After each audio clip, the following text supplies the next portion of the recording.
Olá, tudo bem com você? Celi Redondo aqui da Caixinha Musical para mais uma aula. Hoje nós vamos falar sobre a musicalização e a inclusão. Então seja muito bem-vindo à nossa aula.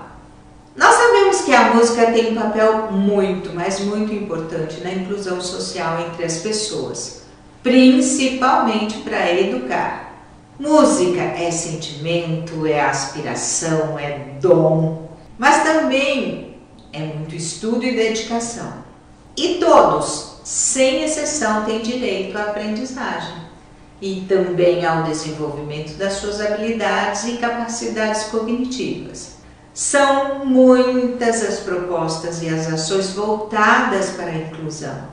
Mas é necessário reconhecer que para isso é preciso haver uma mudança de mentalidade, de conhecimento pedagógico, da realidade educacional, como também do processo ensino-aprendizagem, pois cada deficiência tem a sua especificidade. Eu recebo muitas perguntas através da Caixinha Musical sobre essa questão e eu vejo a aflição dos professores com relação a isso. Se já existe um despreparo dos professores em relação à música em si, para crianças ditas normais, o que nós podemos dizer quando se tem na sala uma criança com alguma deficiência? É importante deixar claro que para o processo educacional é necessário que todas, eu disse todas as crianças participem das atividades. E nós sabemos que nem sempre isso é possível. Eu entendo perfeitamente, mas eu acredito que aos poucos, com muito amor, sem pressa, nós podemos conseguir galgar alguns degraus e também conseguir alguns objetivos. A música é de todos e a sua vivência é um direito, mas é necessário que haja uma mudança de atitude. A música, como prática inclusiva, depende com uma educação voltada não apenas para a atividade em si, mas, acima de tudo, que seja configurada como um exercício de respeito às diferenças, para dar oportunidade e expressão plena para todos. Nesse trabalho eu procurei trazer de uma forma bem simplificada as questões mais pertinentes ao fator inclusão e também deficiência, num processo musical que seja possível para todos os professores, inclusive os que não são especialistas.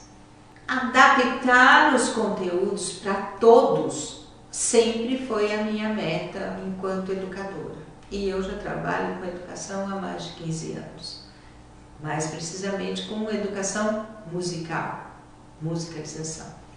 Por isso, eu pretendo que esse material possa realmente ajudar você. Primeiramente, eu acho pertinente a gente entender alguns termos importantes.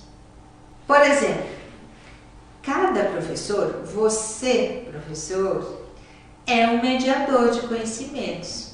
E dentro do universo musical, nós podemos elencar inúmeras atividades como jogos, desafios, brincadeiras, para uma estimulação cognitiva das crianças, certo? Nós sabemos também que essa estimulação atua diretamente nos mecanismos ligados às funções cerebrais e que possibilita uma melhora na memória, na atenção, no raciocínio e também na capacidade da resolução de problemas. Qualquer atividade exige atenção, também exige foco e se tem algum grau de dificuldade e se ele tira o nosso cérebro da zona de conforto, ele abre caminho para novos aprendizados. Você já reparou que em determinados momentos é como se a gente ligasse na tomada e fizesse tudo mecanicamente sem prestar atenção? Para fixar novos conteúdos, novos aprendizados, normalmente é necessário que haja muita repetição e também o aumento do grau de dificuldade que precisa ser gradativo. Agora, independentemente da inclusão, eu acredito que todos nós, mas eu disse todos nós precisamos desse tipo de atividade diariamente. Se você prestar atenção no seu dia a dia, vai perceber que o tempo todo nas nossas atividades nós estamos no que eu chamo assim de piloto automático. O que isso quer dizer? Os nossos comportamentos e as nossas ações são repetitivas e mecânicas. Por exemplo, quando a gente pensa em manter a nossa saúde em boa forma, nós lembramos imediatamente de exercícios físicos, certo? Mas você já percebeu que ao longo do tempo e da nossa jornada dupla, tripla e até quádrupla, se contar com a casa e os filhos, nós esquecemos de pensar em atividades para o nosso cérebro? Exercícios físicos, caminhadas, corridas, os treinos trabalham o nosso corpo físico, mas o nosso cérebro, ele também precisa, e ele também envelhece, precisa de uma estimulação diária. Agora, independentemente da idade, nós precisamos treinar o nosso cérebro com desafios diários para manter em desenvolvimento. Isso nós. Agora você deve estar se perguntando, mas por que a Celi está falando sobre tudo isso? Exatamente para focar que qualquer pessoa precisa dedicar algumas horas do seu dia para aprender coisas novas. Exemplo, aprender um instrumento musical exige o quê? Treino, dedicação, e a dedicação tem que ser diária. Isso é o mais importante. Agora, se você pensar na educação musical inclusiva, é necessário que haja um super preparo antecipado para trilhar esse caminho e alcançar algum resultado de boa qualidade. Não existe um guia de procedimentos padronizados para o nosso dia a dia, mas existem alguns caminhos e também algumas possibilidades que poderão ser trilhadas e que podem alcançar resultados dentro da musicalização inclusiva. Vamos ver um exemplo aqui. Você tem na sua salinha uma ou duas crianças especiais que precisam da sua ajuda. Se você tem, é necessário que você compreenda algumas questões antecipadamente. São alguns pré-requisitos. Eu vou fazer algumas perguntas para você e depois você pode consultar o e-book e vai elencando essas questões para poder montar uma ficha. Você tem conhecimento mais aprofundado sobre a deficiência da criança ou das crianças em questão? Você conhece a família e como esta criança está inserida no contexto familiar? É extremamente necessário e importante que você busque essas informações para ter o quê? Conhecimento a respeito dessa deficiência. Desse jeito, dessa forma, você vai ter um ponto de partida. Porque além de identificar o problema, você vai ter mais chances de ajudar essa criança nas suas potencialidades e também nas suas limitações. Dependendo da situação, pode haver comprometimentos que afetem a possibilidade da execução das atividades. Como, por exemplo, quando existe a perda da função motora. Neste caso, você vai ter que adaptar as atividades de forma adequada, otimizando também a condução dessas aulas para gerar resultados significativos. Eu quero fazer até um parênteses aqui, para que você entenda por que é que eu estou falando tudo isso. Eu tenho uma filha especial. A minha Marcela, minha primogênita, Marcela, nasceu de 6 meses e meio, com 1,350 kg. Foi direto para a incubadora. E ela ficou nessa incubadora durante um bom tempo. Por quê? Porque ela tinha que atingir um determinado peso para poder sair da incubadora. Ela ficou quase 3 meses. E quando houve um problema no hospital de energia e o bercinho aquecido em que ela estava ficou desligado, nesse dia o médico disse que se ela passasse a noite bem, no dia seguinte eu poderia levá-la para casa, mesmo que ela não tivesse atingido os 2 quilos que ele queria. E dito e feito, ela foi para casa, ela tinha 1,8 kg, era uma coisinha pequenininha, cabia numa caixinha de sapato, miudinha, do bracinho parecido do tamanho do meu dedo. E eu estou te contando isso exatamente porque a Marcela tem uma lesão cerebral que afetou parte motora e visual. Ela tem 15 graus de miopia, enxerga tudo aqui, tudo tem que estar muito na frente. A gente sabe que isso também, essa lesão e esse problema todo, agora, não tem, mas chegou no seu limite, não tem como retroceder. Mas durante todos esses anos, eu busquei adaptar todas as atividades da Marcela, tudo aquilo que ela poderia fazer, para que ela participasse como todas as outras crianças. Eu fui tentar descobrir tudo que eu poderia fazer para que ela fosse uma criança normal. E hoje eu lhe digo, olha, eu fui muito dura com ela. A vida toda, eu digo que eu fui um sargento, porque eu queria o melhor para ela. E eu não queria ficar alisando, ai, coitadinha. Não, absolutamente. Doía em mim, mas eu sabia que era importante para ela. Então eu sempre fui muito dura. Mas ela foi conseguindo galgar e conseguindo a sua independência e melhorando. Enfim, encurtando a nossa história, eu tenho histórias demais aqui que eu poderia ficar horas contando para você. Hoje, Marcela tem 40 anos, gente. Continua com os 15 graus de miopia. A visão já daqui para frente ela sabe que vai diminuir.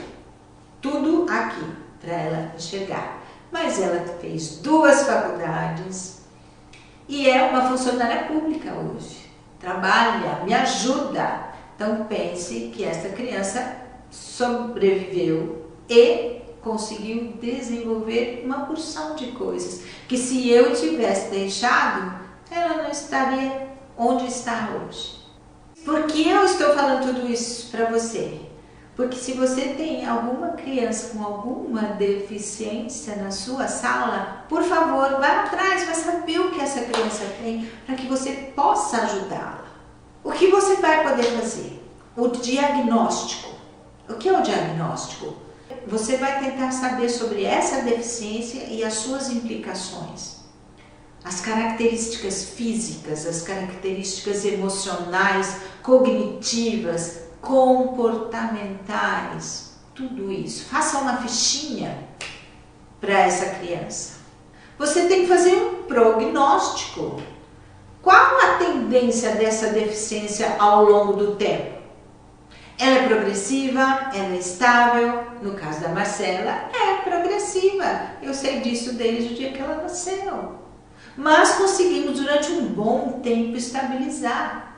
Graças à medicina. No caso da Marcela, da visão, existe uma vitamina que nós descobrimos quando ela já tinha uns 15, 16 anos, ou talvez até mais, eu sou péssima para datas. Uma vitamina para os olhos, que todos nós devemos tomar. E isso conseguiu segurar um pouco essa perda de visão dela. Então, seria um prognóstico. Por quê? Quando ela realmente não vai mais enxergar, ela já está no lucro, já está com 40, passando em breve para 41. Outra coisa importante, medicamentos. Os medicamentos são necessários, claro, você sabe disso, mas quais? Qual a dosagem que essa criança pode tomar? E esse medicamento tem efeitos colaterais? Um outro ponto tão importante, condições de aprendizagem. Quais são as dificuldades da criança? Como é o processo de aprendizado? Ela precisa de uma adaptação?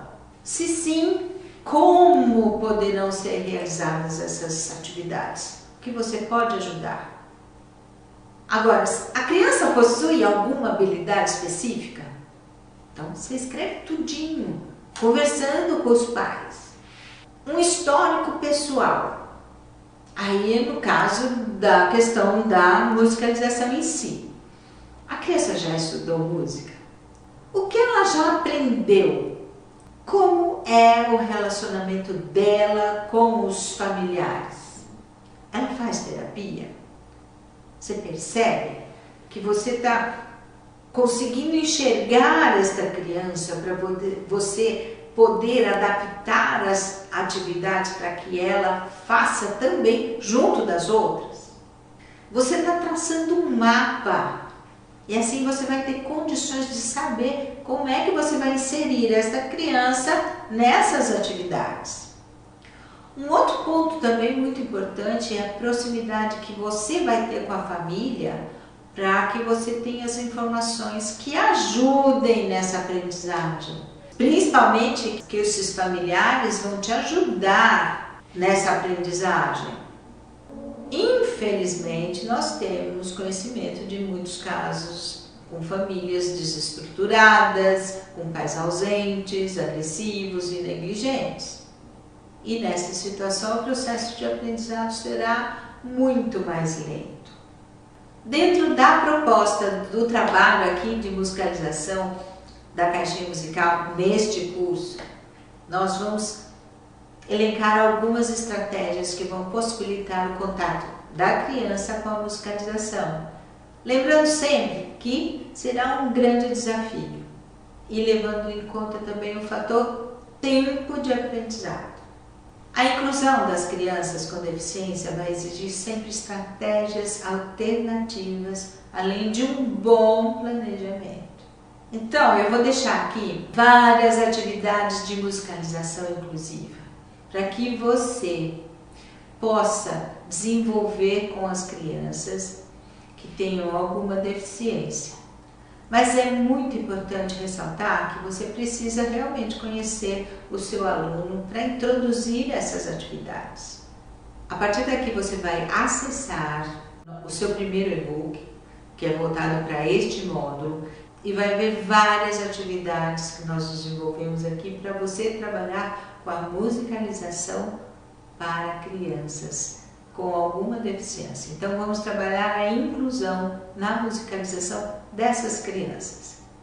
Eu espero de coração que você aproveite bastante todo esse material que eu disponibilizo para você com muito carinho. E eu te espero para o módulo 2, a próxima aula nossa do módulo 2. Grande beijo e até mais. Tchau!